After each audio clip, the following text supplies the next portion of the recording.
সুপ্রিয় দর্শক, স্বাগত জানাচ্ছি ভাটি বাংলার কৃতিজন অনুষ্ঠানে। সাথে আছি আমি আরিফ মাহফুজ।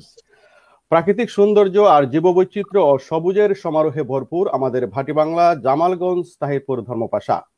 হাওরবিল নদীনালা বেষ্টিত ভাটি বাংলা নবরূপে সাজে মৌসুম বদলে। ভাটি বাংলার মাটিতে যুগে যুগে জন্মগ্রহণ করেছেন অনেক কৃতিজন। কেউ আছেন, কেউ বা চলে গেছেন পৃথিবী ছেড়ে, আর ভবিষ্যতেও আমরা পাবো ভাটি বাংলার মাটিতে অগণিত কৃতিজন। ভাটি বাংলার রাজনীতি, শিক্ষা ও সংস্কৃতিতে রয়েছে যাদের কৃতিত্বের অবদান, তাদের নিয়ে বিশেষ সাক্ষাৎকারমূলক অনুষ্ঠান ভাটি বাংলার কৃতিজন। আজকের অনুষ্ঠানে আমার সাথে এমন একজন কৃতিজন যোগ দিয়েছেন যাকে আসলে পরিচয় করে দেওয়ার মতো কিছুই নেই, সবাই তাকে চিনেন। একজন বর্ষিয়ান রাজনীতিবিদ জনাব রেজাউল করিম শামীম। জনাব রেজাউল করিম শামীম, আপনাকে স্বাগত জানাচ্ছি আমাদের আজকের ভাটি বাংলার কৃতিজন অনুষ্ঠানে। সংক্ষেপে বলবেন কেমন আছেন আপনি? ভালো আছি, ধন্যবাদ। আসলে ভালো আছেন বলে আজকের অনুষ্ঠানে আপনি আমার সাথে যোগ দিতে পেরেছেন। আমি আপনার জ্ঞাতার্থে বলছি যে আজকে আমাদের অনুষ্ঠানটা ভাটি বাংলার কৃতিজন দের নিয়ে। আপনিও আমাদের ভাটি বাংলার একজন গর্বিত সন্তান এবং কৃতিজন। আজকে আমরা আপনার কাছ থেকে জানবো আপনার শিক্ষা জীবনের বর্ণাঢ্য রাজনৈতিক জীবন, আপনার কর্মময় জীবন নিয়ে, অর্থাৎ আপনার জীবনের যে সময়টা আপনি পার করে এসেছেন এই সময়টা নিয়ে আমরা আলোচনা করব। প্রথমে আপনার কাছে আমি জানবো যে আপনার ঠিকানাগত পরিচয়, অর্থাৎ আপনার গ্রামের বাড়ি, ইউনিয়ন কোন জায়গায়, এবং আপনার আব্বার পরিচয়টা, পারিবারিক পরিচয়টা। আমাদের গ্রামের বাড়ি শাসনাবাজার ইউনিয়নের সুখদেবপুর, কিন্তু ছোটবেলা থেকেই আমরা জামালগঞ্জ সদর ইউনিয়নের শাসনা গ্রামে বসবাস করে আসি। পড়াশোনার স্বার্থে আমার পিতা আমাদেরকে সুখদেবপুর থেকে শাসনা গ্রামে নিয়ে আসেন এবং এখানে আমরা নতুন করে বসতি করি এবং বর্তমান পর্যন্ত এখানেই আমরা বসবাস করে আসি। বর্তমানে আপনি কি জামালগঞ্জের শাসনাতে বা জামালগঞ্জে আপনাদের বাসা আছে? হ্যাঁ, শাসনাতে আমার বাসা। ওকে, ধন্যবাদ। যাই হোক, আপনার জানলাম আপনার ঠিকানাগত পরিচয়। আমি জানতে চাচ্ছি আপনার কাছে যে আপনার শিক্ষা জীবনের শুরুটা কোথা থেকে এবং শেষ কোন জায়গায়? আমার প্রাথমিক শিক্ষা জামালগঞ্জ বর্তমানে সরকারি প্রাথমিক বিদ্যালয়, জি, এবং মাধ্যমিক শিক্ষা জামালগঞ্জ মডেল সরকারি উচ্চ বিদ্যালয়ে, যে বিদ্যালয়ের একজন স্বনামধন্য শিক্ষক ছিলেন আপনার পিতা, উনিও আমার সরাসরি শিক্ষক ছিলেন।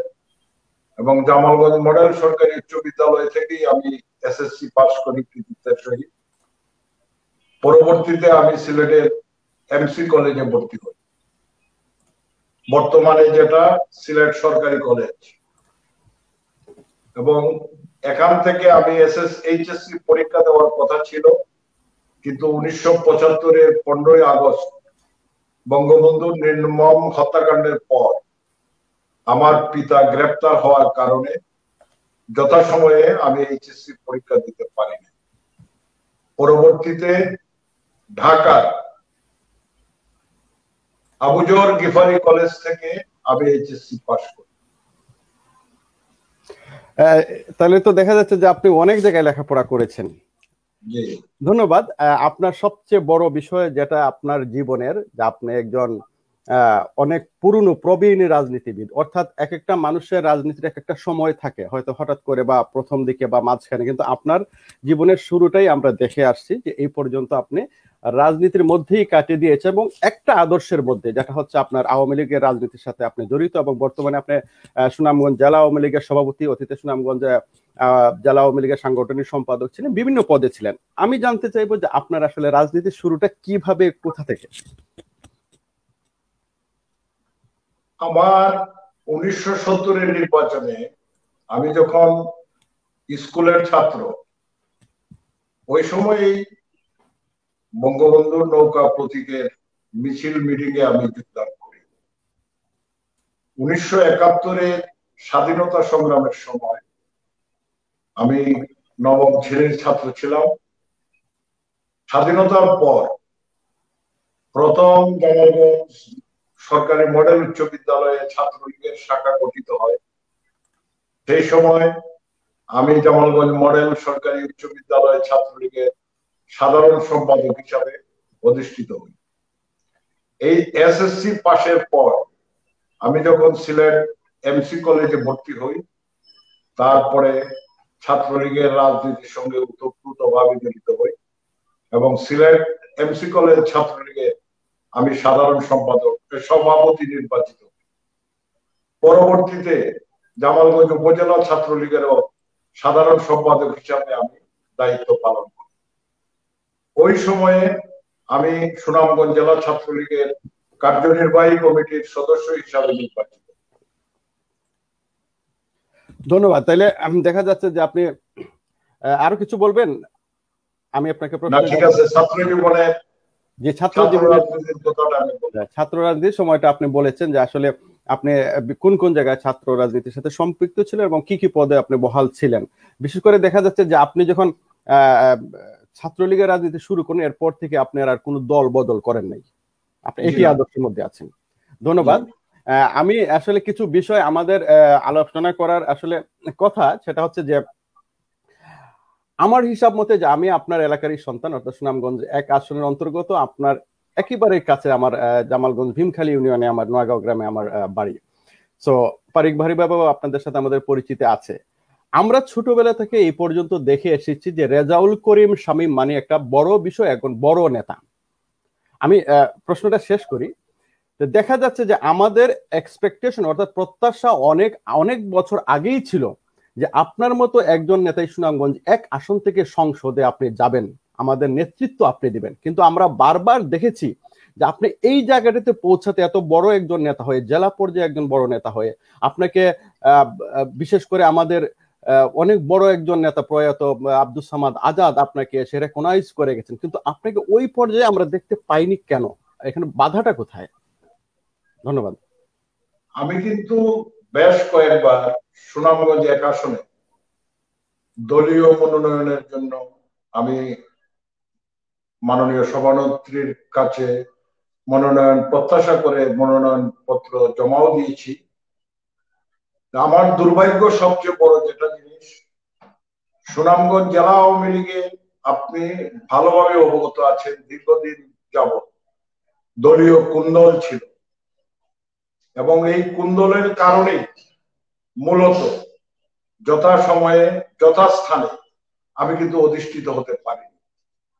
আর আমার অত্যন্ত দুর্ভাগ্য, যখন আমার মনোনয়ন পাওয়ার মতো সুযোগ সৃষ্টি হয়েছিল সেই সময়ে আমি যার হাত ধরে রাজনীতিতে অধিষ্ঠিত হয়ে এই পর্যায়ে এসেছি, আমাদের বৃহত্তর সিলেটের কৃতি সন্তান জাতীয় নেতা জনাব আলহাজ আব্দুস সামাদ আজাদ মারা যান এবং ওনার মৃত্যুর পর পূর্বে যে অবস্থায় দলীয় কুন্দল ছিল সেই কুন্দল অব্যাহত থাকার কারণে মনোনয়ন প্রত্যাশা করে আমি কিন্তু মনোনয়ন লাভে ব্যর্থ হয়েছি।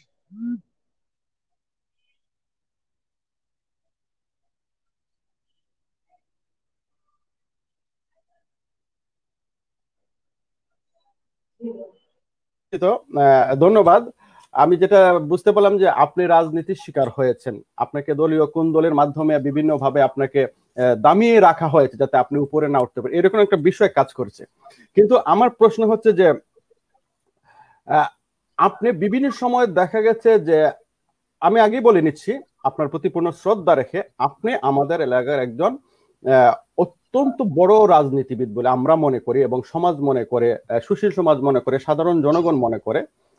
আপনি কিন্তু অনেক, আমি বলেছি যে অনেক বছর আগেই আপনি সংসদ সদস্য হয়ে নির্বাচন করে সংসদে গিয়ে প্রতিনিধিত্ব করার মতো নেতা। আপনি সাধারণ ইউনিয়ন পর্যায়ের নেতা না, আপনি একজন ইউনিয়ন চেয়ারম্যান হওয়ার মতো না, আপনি বড় একজন রাজনীতিবিদ। আমি যেটা, আমার প্রশ্ন হচ্ছে যে আপনাকে যদিও দলীয় কুন্দলের মাধ্যমে দমিয়ে রাখা হয়েছে, কিন্তু আপনার রাজনীতিতে কিন্তু কেউ ভাগ বসাতে পারেনি। আপনি রেজাউল করিম শামীম মানে রেজাউল করিম শামীম, এবং রাজনৈতিক অভিজ্ঞতা আপনার ওই পর্যায়ে আছে। কিন্তু আপনি যদি দলীয় মনোনয়ন সংসদের জন্য নাও পান, কিন্তু আপনি বিভিন্ন সময় দেখা গেছে যে আপনি হয়তো ইউনিয়ন চেয়ারম্যানে আপনি নির্বাচন করেছেন, আপনি উপজেলা চেয়ারম্যানে নির্বাচন করেছেন। উপজেলায় আমি পরে আসি যে আপনার মতো নেতা আসলে কি আমরা প্রত্যাশা করি যে ইউনিয়ন পর্যায়ে গিয়ে আপনি নেতৃত্ব দিবেন, একটা চেয়ারম্যান হবেন, এটা এই ধারণাটা আপনার কেন আসলো? মূলত রাজনীতিতে শেষ কথা তো কিন্তু জনপ্রতিনিধি হওয়া। আর আমার পিতাও আপনি জানেন যে শাসনাবাজার ইউনিয়ন পরিষদের নির্বাচিত চেয়ারম্যান ছিলেন এবং ইউনিয়নবাসীর মূলত উন্নয়নের স্বার্থে আমি ইউনিয়ন পরিষদের চেয়ারম্যান নির্বাচন করতে বাধ্য হই এবং জনগণের দয়ার কল্যাণে আমি দুইবার ইউনিয়ন পরিষদের চেয়ারম্যান নির্বাচিত এবং জনগণের আকাঙ্ক্ষা অনুসারে আপনি হয়তো অবগত আছেন শাসনাবাজার ইউনিয়নে সুনামগঞ্জ জেলার মধ্যে সবচেয়ে বেশি উন্নয়ন করতে আমি সমর্থ হয়েছি জননেত্রী শেখ হাসিনার কল্যাণে এবং আপনাদের দোয়া এবং ভালোবাসা আমি সুনামগঞ্জ জেলার পরপর 4 বার জেলার শ্রেষ্ঠ চেয়ারম্যান হিসাবে নির্বাচিত হয়েছি এবং স্থানীয় সরকার পল্লী উন্নয়ন এবং সমবায় মন্ত্রণালয় থেকে আমি পরপর 4 বার পুরস্কৃত হয়েছি ছোট্ট আকারে জনপ্রতিনিধি হলেও এটা কিন্তু আমার কৃতিত্ব। তার মানে আপনি বলতে চাচ্ছেন যে জনপ্রতিনিধি হতে হলে আসলে আপনার সংসদ লাগে না, যে কোনো একটা বড় উপজেলা লাগে এক জায়গায় আপনার নেতৃত্ব দিতে পারলে জনগণের সেবা করতে পারলে হয়। এবং আপনার সদয়ভক্তির জন্য আমি বলতে চাই আমাদের বর্তমান মন্ত্রিসভায় আমার 4 জন মন্ত্রী আছে যারা জীবনের রাজনীতি শুরু ইউনিয়ন পরিষদের চেয়ারম্যান হিসেবে। অতএব কোন পদকেই কিন্তু খাটো করে দেখার অবকাশ নেই। না অবশ্যই না, আমি এই সমস্ত কোনো পদেই না, মেম্বার হোক চেয়ারম্যান সবাই যার যার আমি যেটা বলতে চাচ্ছিলাম যে আপনি আসলে আপনার রাজনৈতিক যে আপনার অভিজ্ঞতা, আপনার যে ক্যারিয়ার, আপনার যে হাইট আছে, রাজনীতির যে ওজন আছে, এটা থেকে আপনার ওইটা না গেলেও যদি আপনি হয়তো বা দেখা যায় অনেক সময় জনগণ মনে করে যে উনি তো আসলে এমপি হওয়ার মতো একজন ক্ষমতা রাখে বা একজন যোগ্য মানুষ, কিন্তু উনি যখন চেয়ারম্যানে আসলো তাহলে ভবিষ্যতে হয়তো এমপি ইলেকশনে ওনাকে নমিনেশন দেবেন, এরকম একটা মানসিকতা মানুষের থেকে এটা সাধারণ জনগণ। আপনার সদয়ভক্তির জন্য বলতে চাই আমাদের বর্তমান মন্ত্রিসভায় খাদ্যমন্ত্রী সাধন চন্দ্র মজুমদার, ওনার রাজনীতি কিন্তু শুরু ইউনিয়ন পরিষদের চেয়ারম্যান। আমাদের সমাজ কল্যাণ মন্ত্রী নুরুজ্জামান সাহেব, উনিও কিন্তু দীর্ঘদিন ইউনিয়ন পরিষদের চেয়ারম্যান ছিলেন, ওইখান থেকে উপজেলা, তারপর উনি এমপি হিসাবে নির্বাচিত হয়েছে। এরকম আরো 2 জন আছেন। উদাহরণ আপনি যে উদাহরণটা দিচ্ছেন এটা বুড়ি বুড়ি আছে, কিন্তু আরেকটা বিষয় কিন্তু এখানে আছে, আপনাকে খেয়াল করতে হবে যে ইউনিয়ন পর্যায়ে রাজনীতি করে ইউনিয়ন চেয়ারম্যান হয়ে তারপরে উপজেলা গিয়ে তারপরে গিয়ে আপনার এমপি হওয়া মন্ত্রীও একটা বিষয়। আপনি তো একজন ছাত্র নেতা ছিলেন, অনেক ছাত্র নেতারা কিন্তু আবার ওই ধারায় রাজনীতি করে না, তারা আসলে তার ধারাটাই আলাদা। যাই হোক, আমি এই বিষয়টা তার যাচ্ছি না। আমাদের আপনাকে নিয়ে দলগতভাবে আমি বলি যে আমি একজন বিএনপির সমর্থক, আপনি আওয়ামী লীগের একজন নেতা, কিন্তু আমরা সব সময় দেখি যে আমাদের এলাকার হোক বা যে কোনো জায়গার হোক, যে যোগ্য ব্যক্তিদেরকে আমরা মূল্যায়ন করার চেষ্টা করি, সম্মান করার চেষ্টা করি। কিছুদিন আগে একটা বিষয় ঘটে গেল, জামালগঞ্জ উপজেলা উপনির্বাচন। এই উপজেলা উপনির্বাচনে আমরা দেখলাম যে দলীয় প্রার্থী ঘোষণার ক্ষেত্রে প্রথমে যখন আপনার এখানে তৃণমূল নির্বাচন, একটা বাছাইয়ের নির্বাচন হলো, এখানে আপনার ধারে কাছেও কেউ আসতে পারেন, একজন বিপুল ভোটে আপনি এখানে জয়ী হয়েছেন। কিন্তু আমরা দেখলাম যে, আমি শ্রদ্ধা রেখে বলছি যে একজন রাজনীতির ময়দানে, রাজনীতির জীবনে, রাজনীতির অঙ্গনের একজন অপরিচিত মানুষ, যার কোনো অভিজ্ঞতার লেশই নেই। আমরা ধরতে পারি যে আপনার ছেলের বয়সী রাজনীতিতে আপনার সাথে তো আরো 20 বছর 40 বছর করার পরে আপনার জায়গায় আসতে পারবেন কিনা উনি সন্দেহ আছে। হঠাৎ করে উনি মনোনয়ন পেয়ে গেলেন আওয়ামী লীগ থেকে, কিন্তু আপনার মধ্যে একজন বর্ষিয়ানা থেকে এখানে উপেক্ষা করা হলো। আসলে এই বিষয়টা কি আপনার কোনো বিশ্লেষণ আছে? আমরা কিন্তু না, আমি এই বিষয়ে আপনাকে স্পষ্টভাবে বলতে চাই, বিগত উপজেলা পরিষদের উপনির্বাচনে তৃণমূল থেকে ভোটের মাধ্যমে আমাকে নির্বাচিত করা হয়েছে এবং জেলা কমিটিও আমার পক্ষে সুপারিশ করেছে। কিন্তু আমার অত্যন্ত দুর্ভাগ্য যে আমাদের জেলার যারা বড় বড় পদে অধিষ্ঠিত মাননীয় সংসদ সদস্য, এমনকি মন্ত্রী মহোদয় পর্যন্ত আমাকে মনোনয়ন না দেওয়ার জন্য ডিও লেটার প্রদান করেছে। এটা আপনার জানা আছে কিনা আমি জানি না। আমার অত্যন্ত দুর্ভাগ্যই বলতে হবে, মনোনয়ন বোর্ডে একটা পয়েন্টের কারণে আমাকে মনোনয়ন দেওয়া হয়নি, এইসব রিওলেটারের কারণে, যেটা হলো বিগত যে উপজেলা নির্বাচন হয়েছিল, উপনির্বাচনের পূর্বের যে নির্বাচন, এই নির্বাচনে আপনি জানেন আমাকে কিভাবে পরাজিত করা হয়েছে। এটা অবশ্যই, যেহেতু আপনি জামালগঞ্জের সন্তান, আপনার অজানা থাকার কথা না। সেই নির্বাচনে আমি কিন্তু স্বতন্ত্র প্রার্থী হিসাবে প্রতিদ্বন্দ্বিতা করেছিলাম এবং আমাকে পরাজিত করা হয়েছিল। এবং ওই যে বিদ্রোহী প্রার্থী হিসাবে আমি প্রতিদ্বন্দ্বিতা করি, এই কারণে আমাকে বিগত উপনির্বাচনে নৌকার প্রতীক বরাদ্দ করা হয় না। কিন্তু আমি যেটা বুঝতে পেরেছি এর আগে আমাদের মানুষের সাথে কথা বলে, জনগণের সাথে কথা বলে, যে আপনি যখন বিদ্রোহী প্রার্থী হিসেবে আপনি নির্বাচন করেছেন, ঠিক আছে, কিন্তু আপনার তো জনপ্রিয়তা ছিল, জনপ্রিয়তা আপনার এটা দেখিয়ে দিয়েছে তৃণমূলের বাছাইয়ের যে নির্বাচন হয়েছিল ওইখান থেকেও দেখিয়ে দেওয়া হয়েছে। তার মানে আপনি বিদ্রোহী প্রার্থী হয়ে করলে কিন্তু আপনার জনপ্রিয়তায় কিন্তু আপনার ভাটা পড়েনি। আপনাকে মূল্যায়ন করা তো আসলে আমাদের উচিত এবং আপনার দলের উচিত, কারণ আপনি একজন বর্ষিয়ান মানুষ, এটা কিন্তু সাধারণ মানুষ অনেকেই মেনে নিতে পারে নাই। কিন্তু যাই হোক, আমি এই বিষয়ে আর যাচ্ছি না, হয়তো অনেক বিষয় চলে আসবে। আমি এটারই সূত্র ধরে আমি আরেকটা প্রশ্ন করতে চাই।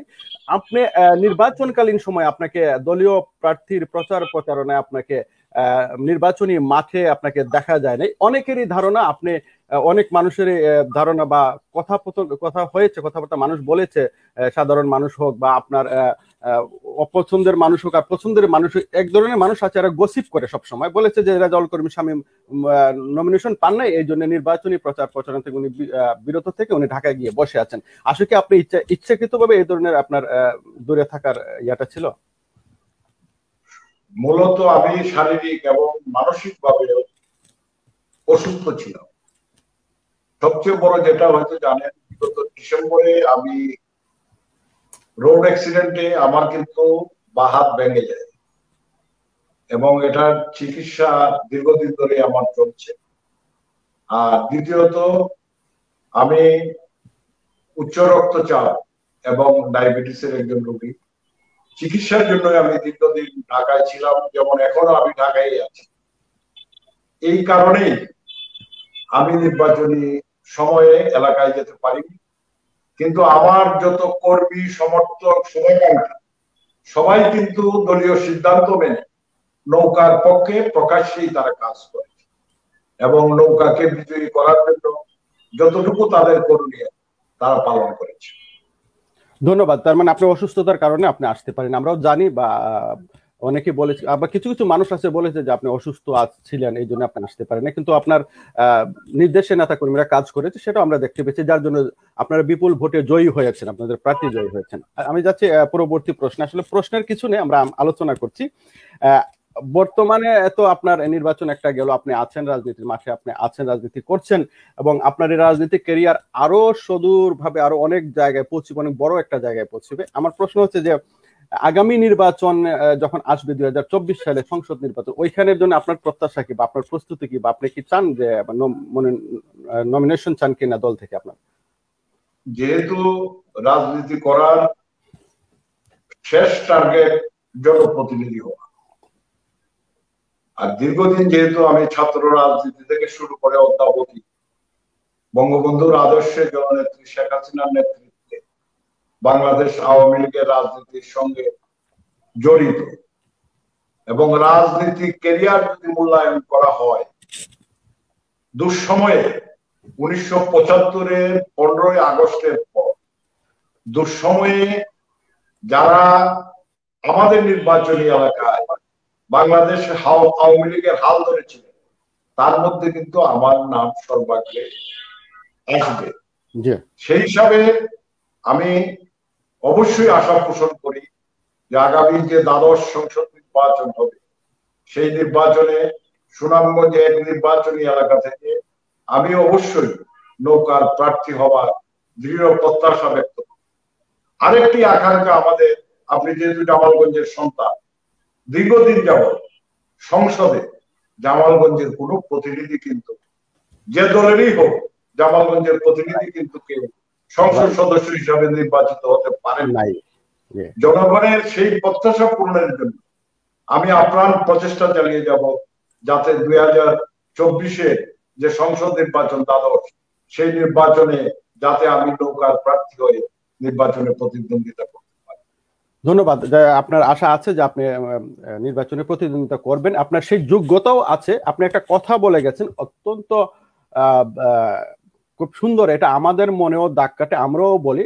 এক সময় আমার বড় ভাই তারেক আল মনি, আপনি জানেন, উনি ছাত্রনেতা ছিলেন, উনিও বলতেন যে আমরা আর কত অন্যান্য জায়গার লুটা টানবো, অর্থাৎ আমরা কত পিছনে পিছনে করবো। আমাদের জামালগঞ্জ থেকে কিন্তু আসলে আমরা এখন বরুণ রায়ের পরে কিন্তু এখন পর্যন্ত আমরা কাউকে পাইনি সংসদ সদস্য হিসেবে ওইখানে গিয়ে প্রতিনিধিত্ব করবেন। এটা যদিও আজকের অনুষ্ঠান জামালগঞ্জ তাহিরপুর ধর্মপাশে নিয়ে আমার বলা উচিত, তারপর আমি যেহেতু জামালগঞ্জের সন্তান, আমার একটা আক্ষেপ থাকে, আওয়ামী লীগ থেকে হোক, বিএনপি থেকে হোক, যে কোনো দলেরই একজন হোক, যদি আমাদের জামালগঞ্জ থেকে একজন মানুষ সংসদে যেতে পারেন তাহলে আমরা অত্যন্ত খুশি হতাম, এবং অযোগ্য প্রার্থী আপনারা আছেন। আমি আপনার এই আলোচনার সূত্র ধরে আরেকটা প্রশ্ন করতে চাই, যেহেতু আপনি দ্বাদশ নির্বাচনে আপনি মনোনয়ন প্রত্যাশা করছেন, আপনি কি কাউকে প্রতিদ্বন্দ্বী মনে করেন জামালগঞ্জে আওয়ামী লীগ থেকে, যে আপনার মনোনয়ন পাওয়ার ক্ষেত্রে বাধা হতে পারে? আমি মনে করি এই ক্ষেত্রে জামালগঞ্জে আওয়ামী লীগ থেকে আমার প্রতিদ্বন্দ্বিতার ক্ষেত্রে কেউ বাধা হতে পারে, এরকম কেউ অবশ্যই নেই। ধন্যবাদ, খুব সুন্দর শর্টে আপনি আনসার দিয়েছেন। একটু পিছনে ফিরে যাই। আপনি তো, আমি দেখেছি যে একটা সময় ছিল যে জামালগঞ্জের প্রত্যেকটা অনেকটা শিক্ষা প্রতিষ্ঠানে আপনি চেয়ারম্যান ছিলেন, বা জামালগঞ্জে আপনি অনেক পাওয়ারফুল একজন, আমি বলবো যে অঘোষিত সম্রাট, এবং আপনি 2 বার চেয়ারম্যান ছিলেন। আপনার সময়ে চোখে পড়ার মতো জামালগঞ্জ বাসীদের জন্য, যেহেতু আপনি সংসদ নির্বাচন করবেন, অন্যান্য থানার কথা বাদ দিলাম, আপনার থানার জন্য আপনি দৃষ্টি নন্দিত আপনি কি কি উন্নয়ন করেছেন, আপনি কি বলতে পারবেন কিছু, যে আমরা বলতে পারি যে শামীম ভাই আমাদের জন্য এই জিনিসগুলো করেছেন? আমি ইউনিয়ন পরিষদের চেয়ারম্যান হিসাবে যে কাজগুলো করেছি এটা তো সারা জামালগঞ্জের মানুষই জানে। যোগাযোগ, শিক্ষা, ধর্মীয় প্রতিষ্ঠান, আমার ইউনিয়নের কথা আমি প্রথমে বলছি, এগুলাতে আমি অভূতপূর্ব উন্নয়ন করেছি। আর আপনি যেহেতু জামালগঞ্জের সন্তান, আমি দীর্ঘদিন যাবৎ শাসনাবাজার উচ্চ বিদ্যালয়ের প্রতিষ্ঠা লগ্ন থেকে আমি কিন্তু এই বিদ্যালয়ের একজন প্রতিষ্ঠাতা হিসাবে দায়িত্ব পালন করে আসছি। এবং আপনি যদি অবকাঠামো সহ শিক্ষা ব্যবস্থা সবকিছু মিলে যদি মূল্যায়ন করে, আমি মনে করি সুনামগঞ্জ জেলার মধ্যে একটা শ্রেষ্ঠ বিদ্যালয় হিসাবে শাসনাবাজার উচ্চ বিদ্যালয় স্বীকৃতি দাবি করতে পারে। এবং আপনি আরো শুনে সুখী হবেন, জামালগঞ্জ উচ্চ বিদ্যালয়ে, জামালগঞ্জ উপজেলার মধ্যে একটি বিদ্যালয়ে আবাসিক বিদ্যালয় হিসাবে স্বীকৃতি করেছে, যেটা হলো শাসনাবাজার উচ্চ বিদ্যালয়ে। এবং অচিরেই এই বিদ্যালয়ে 39 কোটি টাকার উন্নয়নমূলক কাজ অনুমোদিত হয়েছে। এবং এখানে 2টি ছাত্রাবাস হবে, একটি ছাত্রাবাস, একটি ছাত্রীনিবাস, এবং একটি একাডেমিক বিল্ডিং সহ আনুষ্ঠানিক কাজ। এবং আমি দীর্ঘদিন জামালগঞ্জ মডেল উচ্চ বিদ্যালয়ের সহসভাপতি এবং সভাপতি হিসাবে দায়িত্ব পালন করেছি। এবং আমার সময়েই এই বিদ্যালয়ে মডেল উচ্চ বিদ্যালয় হিসাবে স্বীকৃতি লাভ করেছে, এবং পরবর্তীতে এটা জাতীয়করণ হয়েছে, এটা আপনি জানেন। এবং আমি জামালগঞ্জ সরকারি কলেজ, এটার গভর্নিং বডির দীর্ঘদিন আমি সদস্য হিসাবে ছিলাম। জামালগঞ্জ বালিকা উচ্চ বিদ্যালয়েও দীর্ঘদিন আমি দায়িত্ব পালন করেছি। এবং বালিকা উচ্চ বিদ্যালয় এবং সরকারি কলেজে যে 2টি দৃষ্টিনন্দন ছাত্রাবাস হয়েছে, এটার উন্নয়নের সঙ্গেও আমি ওতপ্রোতভাবে জড়িত ছিলাম। এবং আপনাদের দোয়ায় আমি সুখদেবপুর দাখিল মাদ্রাসার সভাপতি হিসাবে বর্তমানে দায়িত্ব পালন করেছি, এবং এই মাদ্রাসার অভূতপূর্ব উন্নয়ন হয়েছে। এবং ইতিমধ্যে প্রায় 4 কোটি টাকা ব্যয়ে একটি নতুন বিল্ডিং অনুমোদিত হয়ে টেন্ডারও হয়ে কাজও শুরু হয়ে গেছে, যেটা আগামী 17 তারিখ আমরা ভিত্তিপ্রস্তর স্থাপন করবো, যদিও কাজ শুরু হয়েছে আরো কিছু। জামালগঞ্জের প্রতিটি শিক্ষা প্রতিষ্ঠানের সঙ্গে কিন্তু আমি ওতপ্রোতভাবে দীর্ঘদিন ধরে জড়িত আছি। এবং জামালগঞ্জের বেশ কয়েকটি মাদ্রাসা, যেমন শাসনাবাজার মাদ্রাসা, কুকরাবসি 10 গ্রাম মহিলা মাদ্রাসা, রামনগর মহিলা মাদ্রাসা, এরকম অনেকগুলো মাদ্রাসার সঙ্গে আমি দীর্ঘদিন যাবৎ জড়িত। এবং আপনি যদি এলাকায় গিয়ে থাকেন, শাস্তাবাজার মসজিদ এবং মাদ্রাসায় যে উন্নয়ন কাজগুলো সমাপ্ত হয়েছে, প্রত্যেকটি উন্নয়নমূলক কাজের সঙ্গে আমি জড়িত। এবং আমার ইউনিয়নে রামনগর গ্রামে সকলের সহযোগিতায় জামালগঞ্জ উপজেলার সবচেয়ে বড় এবং দৃষ্টিনন্দন মসজিদটি আমরা স্থাপন করেছি রামনগর, যে মসজিদে একসঙ্গে প্রায় 1000 মুসল্লি নামাজ আদায় করতে পারে। দেখা যাচ্ছে যে শিক্ষা ক্ষেত্রে আপনার অনেক অবদান আছে, আপনি অনেক উন্নয়ন শিক্ষা ক্ষেত্রে করেছেন। আমরা আপনার অবগতির জন্য আরেকটা জিনিস আমি বলতে চাই, জামালগঞ্জ উপজেলায় 2টি সরকারি প্রাথমিক বিদ্যালয়বিহীন গ্রামে স্থাপিত হয়েছে 2টি, এবং 2টি বিদ্যালয়ে আমার ইউনিয়নের একটি শরীফপুর এবং আরেকটি ফতেপুর গ্রামে স্থাপিত হয়েছে প্রায় 6 বছর আগে। ধন্যবাদ। যাতে শিক্ষা ক্ষেত্রে আপনার অনেক অবদান আছে। আমরা তো যেহেতু এলাকার সন্তান, আমরা খোঁজ খবর রাখি, জানি। আমরা আরো কিছু আলোচনা করি যে রাজনৈতিক মাঠে কিন্তু প্রতিদ্বন্দ্বী মানুষ থাকে, প্রতিযোগিতা করার মতো মানুষ থাকে। আপনি একটু আগে বলেছেন যে আপনি এরকম নাই, তারপর আমি একটু প্রশ্ন আপনাকে করে দিই যে আমাদের জামালগঞ্জে এখন আমাদের সুনামগঞ্জ 1 আসন থেকে একজন সংরক্ষিত মহিলা আসনের সংসদ সদস্য আছেন, জনাবা অ্যাডভোকেট শামিমা শাহরিয়ার। ইনি কিন্তু তেনার কিন্তু নিজস্ব রাজনৈতিক কোনো ব্যাকগ্রাউন্ড নেই, এটা একেবারেই জিরো। উনি যেভাবে ওনার নিজস্ব অভিজ্ঞতা দিয়ে উনি অর্জন করেছেন, আজকে উনি সংসদে আছেন, সংসদে যাচ্ছেন। তারপরও আমরা বলবো অ্যাটলিস্ট একজন মানুষ তো আমাদের জামালগঞ্জ থেকে গিয়ে পৌঁছেছেন। আমার প্রশ্ন হচ্ছে যে এখন উনি যে রাজনীতি শুরু করেছেন, কেন্দ্রীয় একটি সংগঠনের আপনাদের উনি একজন নেত্রীও হয়েছেন, একটা পদবিতে আছেন। ওনার আমরা দেখতে পাচ্ছি যে বিভিন্ন জায়গায় ওনার প্রচারণা এবং জনপ্রিয়তাও বাড়ছে আস্তে আস্তে, দিন দিন উনি চেষ্টা করছেন। উনি সম্ভবত আগামী নির্বাচনে মনোনয়ন চাবেন। এই যে ওনার যে কর্মকাণ্ডগুলো, এটাকে আপনি রাজনৈতিক কর্মকাণ্ডকে আপনি আপনার দৃষ্টিতে আপনি কিরকম লাগে? আপনি কি একটু বলবেন বিশ্লেষণটা, যে আপনি কিরকম দেখেন এটাকে? আসলে উনি যেহেতু মাননীয় প্রধানমন্ত্রী ওনাকে সংরক্ষিত আসনে মহিলা সাংসদ হিসাবে মনোনয়ন দিয়েছেন, এবং আমি মনে করি উনি ওনার দায়িত্ব পালনের জন্য যতটুকু চেষ্টা করা দরকার উনি করে যাচ্ছেন।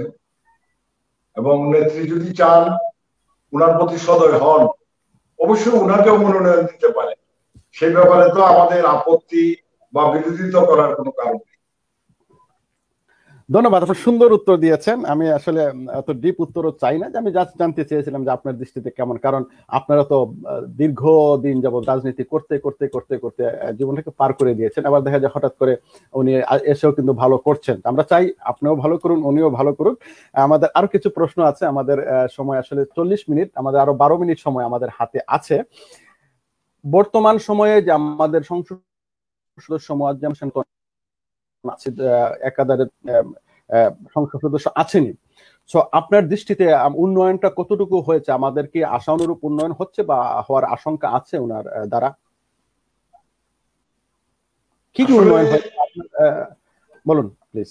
আমি সংক্ষেপে যে কথাগুলো বলতে চাই, বর্তমান সরকারের আমলে জননেত্রী শেখ হাসিনার নেতৃত্বে সুনামগঞ্জের সারা জেলায় কিন্তু উন্নয়নের চাকাটা দ্রুত গতিতে ঘুরছে। আর আপনিও এই ভাটি এলাকার সন্তান, যেমন এই সরকার ক্ষমতায় আসার পূর্বে আমাদের জামালগঞ্জের সঙ্গে কিন্তু সরাসরি যোগাযোগ ব্যবস্থা সুনামগঞ্জের ছিল না, এটা আপনি ভালো করে জানেন। আমাদের শাসনা সুনামগঞ্জের রোড হাইওয়েজের যে রাস্তাটা, এটা কিন্তু বর্তমান সরকার জননেত্রী শেখ হাসিনার সরকার ক্ষমতায় অধিষ্ঠিত হওয়ার পর একনেকে পাশ করে ইতিমধ্যে এই রাস্তার কাজ কয়েক বছর পূর্বেই সমাপ্ত হয়। এবং জামালগঞ্জ সেলিমগঞ্জ যে রাস্তা, এটা কিন্তু গজারিয়া পর্যন্ত ইতিমধ্যেই বাস্তবায়ন হয়েছে। এবং আপনার ভীমখালী ইউনিয়নের মল্লিকপুর পর্যন্ত যে রাস্তা, এটাও কিন্তু এই সরকারের আমলেই বাস্তবায়ন হয়েছে।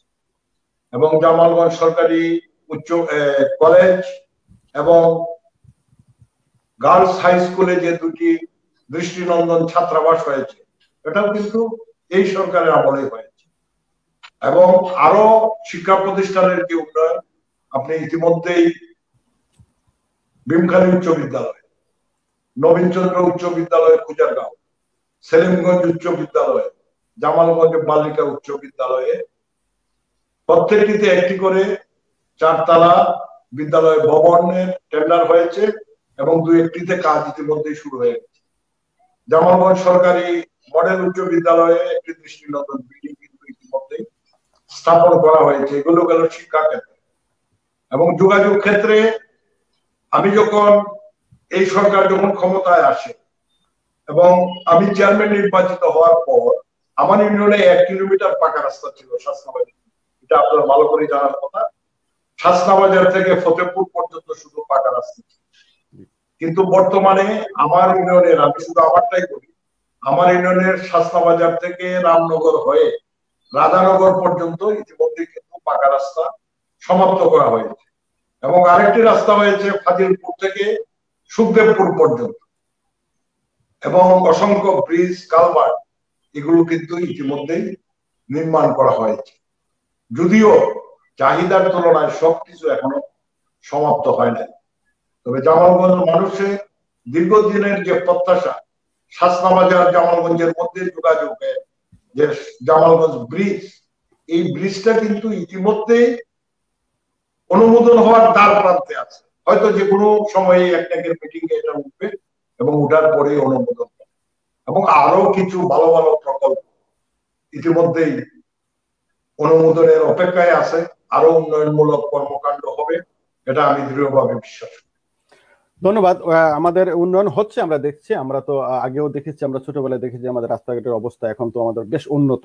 এটা সময়ের সাথে যুগের সাথে আপনারা করছেন, অত্যন্ত আমরা সাধুবাদ জানাই জিনিসটাকে। যে উন্নয়নের আরেকটা জিনিস কিন্তু স্যাংশন হয়েছে আমি জানি, যেটা আমাদের সুরমা উপরে দিয়ে ব্রিজ জামালগঞ্জ। কিন্তু আপনার কাছে আমার একটা প্রশ্ন, আপনার কাছে এরকম কোন আপডেট ফাইনালি কি আছে? যে আমিও কিছু লেখালেখি করেছিলাম যে জামালগঞ্জ শাসনের উপর দিয়ে যে ব্রিজটা হওয়ার কথা, এটা অনেকটা দূরে কামলাবাজের দিকে গিয়ে ওই দিকে হবে। এটা নিয়ে আমরা ছোটখাটো একটা সামাজিক যোগাযোগ মাধ্যম আমরা একটা আন্দোলন করেছি, যে লেখালেখি করেছি। তবে আপনার আন্দোলন ইতিমধ্যেই সফল বলা যায়। ব্রিজটার কিন্তু স্থান ইতিমধ্যেই পরিবর্তন হয়েছে এবং ব্রিজটা আপনার তেলিয়ার দিকে, তেলিয়া এবং মফিজনগরের মধ্যেই স্থাপনের সিদ্ধান্ত ইতিমধ্যে নেওয়া হয়েছে। কারণ ওই স্থানটাই মানে সয়েল টেস্ট সহ আনুষঙ্গিকভাবে তারা যে নিরীক্ষা করেছে, এই নিরীক্ষায় ওই তেলিয়া থেকে আপনার মফিজনগর ওইদিকেই। আর জামালগঞ্জের বিশাল জনগোষ্ঠী, বিশেষ করে জামালগঞ্জের দক্ষিণ পাড়ের যারা, তারা সবাই চায় ব্রিজটা ওইদিকে স্থাপিত হলে ভীমখালী, খানারবাগ, জামালগঞ্জ সদর ইউনিয়নের মানুষের সবচেয়ে ভালো হয়। সবকিছু মিলে যতটুকু অগ্রগতি হয়েছে এবং আমার জানা মতে ওইদিকে স্থাপিত হচ্ছে। ধন্যবাদ। তাহলে এটা আমাদের জন্য সুসংবাদ। আসলে ব্রিজটা এদিকেই হলে হয়, কারণ আপনারা যেহেতু আছেন, এটা আমাদের চিন্তার কোনো বিষয় না। আপনারা বড় ভাই আছেন বলেন, আমাদের নেতা আছেন, আপনারা এটা সমাধান করবেন। যেটা ভালো হয় আপনারা সেটা করবেন। আমরা বেশি প্রশ্ন করব না আপনাকে, অনেক সময় আপনি অসুস্থ মানুষ। আমি শুধু একটা প্রশ্ন এখন করব, সেটা হচ্ছে যে আপনার এখন যে বর্তমান আপনাদের সরকারের আমল, আর এর আগে কিন্তু আমাদের একজন সংসদ সদস্য 3 বার ছিলেন, জনাব নজির হোসেন। এই দুইটা আমলে আসলে যেটা উন্নয়নের পার্থক্যটা আপনি একজন রাজনীতিবিদ হিসাবে আপনি কেমন দেখেন? হিসাবটা আপনার কাছে কেমন? আসলে আমাদের প্রাক্তন সংসদ সদস্য নজির হোসেন সাহেব যদিও 3 বারের সংসদ সদস্য, উনি কিন্তু উন্নয়ন করার সুযোগ পেয়েছেন একবার 2001 থেকে 2006। ওই সময়টাই কিন্তু উনি মূলত সুযোগ পেয়েছিলেন। এবং ওনার সময়ে কিন্তু সুনামগঞ্জ তাহিরপুরের যে রাস্তা, এটা একটাকে অনুমোদন হয়েছে, এটা সত্য। এবং উনিও চেষ্টা করেছেন আমাদের এলাকার উন্নয়নের জন্য। সেই সময়ে আর বর্তমান সময়ে বাজেটের আকার কিন্তু কয়েক গুণ বৃদ্ধি পেয়েছে। ওই সময় যতটুকু সুযোগ ছিল তার চেয়ে কিন্তু বর্তমান সরকারের আমলের সুযোগ অনেক বেশি। কারণ প্রায় 5 গুণ হয়ে গেছে আমাদের বাৎসরিক বাজেটের আকার। হিসাবে উন্নয়নটা আগের তুলনায় অনেক বেশি হওয়ার মতো সুযোগ আছে। এবং আমাদের যে বর্তমান সংসদ সদস্য উনিও চেষ্টা করে যাচ্ছেন যাতে ব্যাপকভাবে সুনামগঞ্জে এক এলাকার উন্নয়ন করা যায়। এবং আমাদের দীর্ঘদিনের যে দাবি সুনামগঞ্জের সঙ্গে নেত্রকোনার যে সংযোগ, এই সংযোগের যে রাস্তা জামালগঞ্জ থেকে, যেটা ইতিমধ্যে আপনারা হয়তো শুনে থাকবেন, এটা হাসনা বাজার থেকে শুকাইর হয়ে জশ্রী পর্যন্ত, এবং এখানে প্রায় 10 কিলোমিটার ফ্লাইওভার করার কথা। এটা সকল পরীক্ষা নিরীক্ষা এবং আনুষঙ্গিক কাজ ইতিমধ্যেই সমাপ্ত হয়েছে, প্রি একনেক হয়েছে। বর্তমানে হয়তো এটা একনেকের অনুমোদনের অপেক্ষায়। আমি যতটুকু শুনতে পেয়েছি, এলজিডি না সড়ক ও জনপথ, তাদের মধ্যে একটা টানাটানি আছে কোন ডিপার্টমেন্ট এটাকে বাস্তবায়ন করবে। তবে আমি দৃঢ়ভাবে বিশ্বাস করি যে হয়তো বর্তমান অর্থ বৎসরেই আগামী জুনের আগে এই প্রকল্প একনেকে অনুমোদন হয়ে টেন্ডার প্রক্রিয়ায় চলে যাবে। ধন্যবাদ। আমি আমাদের এই সমস্ত প্রশ্ন আসলে শেষ, আমি অনুষ্ঠান শেষ করে দেবো। আর কিছু জিনিস জানার আছে যে এখন আপনি আগামী 2024 সালে যখন আপনি নির্বাচনে যদি আপনি মনোনয়ন পান, নির্বাচিত হয়ে সংসদ সদস্য হন, যেহেতু আজকের আপনার ভিডিও সাক্ষাৎকার চলছে, এরকম হয়তো ভিডিও সাক্ষাৎকার অনেক হতে পারে আবার নাও হতে পারে। আমরা একটা রেকর্ড রাখতে চাই যে আপনার কমিটমেন্ট, অর্থাৎ আপনি আমাদেরকে আমাদের নির্বাচনী এলাকার জন্য যদি আপনি সংসদ সদস্য নির্বাচিত হয়ে আপনি সংসদে যান, এলাকার উন্নয়নের সুযোগ পান, সেবা করার সুযোগ পান, আপনার প্রধান কি কি কাজ হবে, আপনি আমাদেরকে কি কি দিবেন বলে আজকে ওয়াদা করবেন অনুষ্ঠানে?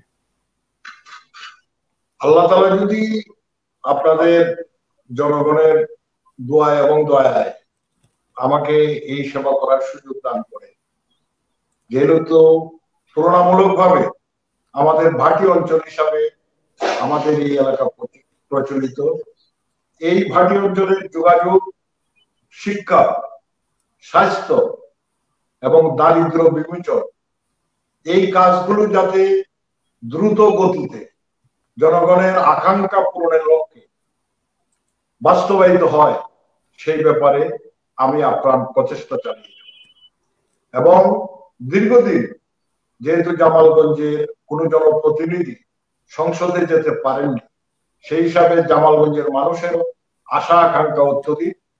আল্লাহর অশেষ রহমতে এই সুযোগ আমি পেলে জামালগঞ্জবাসীর আশা আকাঙ্ক্ষা পূরণের জন্য আমার প্রচেষ্টা অব্যাহত থাকবে। ধন্যবাদ। আপনার কাছ থেকে আমরা পেলাম, আমরা ওয়াদা পেয়েছি, ইনশাআল্লাহ আমরা দোয়া করি যে আপনাকে আল্লাহ হায়াত দান করুক এবং আপনি সংসদ সদস্য নির্বাচিত হন। আমি আমার পার্সোনাল একটা দাবি আমার আছে, যেহেতু আমি বিমখালী ইউনিয়নের সন্তান। আমরা দেখেছি যে আমাদের একটা বিশাল এলাকা, অর্থাৎ বিমখালী, নোয়াগাঁও, মৌলিনগর, আপনি চিনেন এই এলাকাগুলো। ওইখানে কিন্তু আপনার হাই স্কুল, বিমখালী হাই স্কুল ব্যতীত কোনো আর শিক্ষা প্রতিষ্ঠান নেই এবং কোনো কলেজ নেই। আমার আপনার কাছে দাবি হচ্ছে যে আপনি যদি সংসদ সদস্য নির্বাচিত হন অথবা এর আগে যদি সম্ভব হয়, আমাদেরকে যদি একটা নোয়াগাঁও পয়েন্ট যেটা আছে, নোয়াগাঁও, বাহাদুরপুর, জাল্লাবাদ, এই পয়েন্টে যদি আমাদের একটা হাই স্কুল এবং বিমখালী ইউনিয়নের এই দিকটায় যদি একটা কলেজ আপনারা করে দিতেন তাহলে আমাদের জন্য ভালো হতো। এটা আমার দাবি আপনার কাছে রইল। আমি শেষে একটা জিনিস জানতে চাচ্ছি যে আসলে আপনার পারিবারিক বিষয়ে কিন্তু আসলে কোনো প্রশ্ন করা হয়নি, আপনারা কয় ভাই বোন? আমরা 3 ভাই 5 বোন। আপনি কি সবার বড়? আমি সবার। আচ্ছা, আর বাকিরা কি মানে কি করেন বলা যাবে? আমার 2 নম্বর ভাই ইয়াহিয়া সরকার, সে দীর্ঘদিন যাবৎ একটা বেসরকারি সংস্থায় চাকরিরত। এবং আমার যে ছোট ভাই এহসানুল করিম পারভেজ, সে সেনাবাহিনীতে ছিল, বর্তমানে একজন প্রতিষ্ঠিত ব্যবসায়ী এবং সে জামালগঞ্জ উপজেলা আওয়ামী লীগের সাংগঠনিক সম্পাদক হিসেবে দায়িত্ব পালন করছে। আর আমার 5 বোনের মধ্যে 4 বোনই সরকারি চাকরিরত, আর 1 বোন গৃহিণী। ধন্যবাদ, বুঝতে পেরেছি। যে আপনার এখন আপনার ছেলে সন্তান কয়জন? তারা কি? আমার সন্তান 3 জন।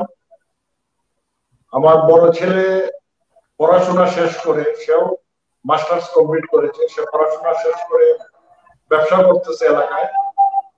আর আমার দ্বিতীয় সন্তান মেহেদী, তাকে বোধহয় আপনি চিনেন, সে কম্পিউটার ইঞ্জিনিয়ার হিসেবে গাজী গ্রুপে কর্মরত। আর ছোট ছেলেও ইতিমধ্যে electronics and telecommunication engineering complete করেছে ইস্ট ওয়েস্ট ইউনিভার্সিটি। ধন্যবাদ। আমি চিন্তাম মেহেদী ওনাকে আমি আসলে ঢাকায় থাকতে চিন্তাম, উনি যখন আপনার ডেফোডিলে পড়াশোনা করতেন তখন আমি বুয়ান ইনস্টিটিউট অফ টেকনোলজিতে আমিও পড়তাম একই সাবজেক্টে কম্পিউটার। বর্তমানে সে গাজী কমিউনিকেশনে একটা ভালো পদে চাকরি করে। ধন্যবাদ শামীম ভাই, আপনাকে অনেক অনেক ধন্যবাদ। আজকে বাটি বাংলার কৃতিজন অনুষ্ঠানে আপনি সময় দিয়েছেন। আপনার অত্যন্ত সুন্দর গঠনমূলক কথাগুলো মানুষ শুনেছেন, দর্শকরা শুনেছেন, দেখেছেন এবং ভবিষ্যতে দেখবেন, এটা তো রেকর্ড থেকে যাবে। আমরা আপনার সর্বাঙ্গীন যেটা হচ্ছে সফলতা কামনা করছি, রাজনৈতিক জীবনের আপনার সফলতা কামনা করছি, কারণ আপনার মতো একজন মানুষ যারা একই আদর্শে রাজনীতি করে জীবন পার করে দিয়েছেন, কোথাও আপনি দল পরিবর্তন করেন নাই, ক্ষমতার জন্য অন্য দলে যান নাই, এটার জন্য আপনাকে আমরা সম্মান এবং আমরা কৃতজ্ঞতা প্রকাশ করছি। আমরা চাই আপনার মতো একজন মানুষ আমাদের এলাকা থেকে সংসদে যাক, সে আশা প্রত্যাশা ব্যক্ত রাখছি এবং আপনার পরিবারের প্রত্যেক সদস্যের জন্য আমরা দোয়া করছি, আল্লাহ যেন ওনাদেরকে ভালো রাখেন। সুপ্রিয় দর্শক, আজকে বাটি বাংলার কৃতিজন অনুষ্ঠানে আমার সাথে যোগ দিয়েছিলেন আমাদের অত্যন্ত শ্রদ্ধেয় এবং প্রিয় ব্যক্তিত্ব জামালগঞ্জ স্থায়ী ধর্মপাশা সুনামগঞ্জ 1 আসনের জনাব রেজাউল করিম শামীম। আপনাদের সামনে আগামী অনুষ্ঠানে এমনই করে একজন কৃতিজনকে হাজির করব, শুনবো তার কথা, এলাকার উন্নয়নের কথা। সেই পর্যন্ত আপনারা ভালো থাকুন, সুস্থ থাকুন, আল্লাহ হাফেজ। আপনাকে অসংখ্য ধন্যবাদ। দোয়া করি আপনার অনুষ্ঠান সুন্দর এবং সার্থক হয়ে অব্যাহত থাকুক। আর জামালগঞ্জের একজন সন্তান হিসাবে, আর আপনি কিন্তু আমার শিক্ষকেরই একজন সন্তান, সেই সঙ্গে আপনার সফলতা কামনা করি। ধন্যবাদ।